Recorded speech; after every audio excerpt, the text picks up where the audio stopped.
viajando.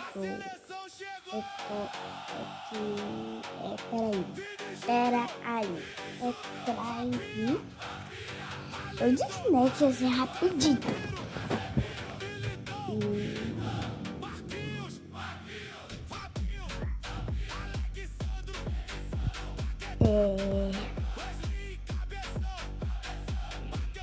Eu acho que eu vou voltar sábado, não, quer dizer domingo, que hoje é sábado, tarde, né?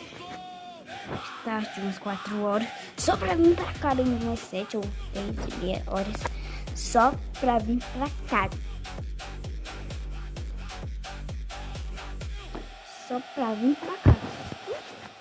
E minhas menininhas aqui, e já é 10 e eu meu pijama que eu tô.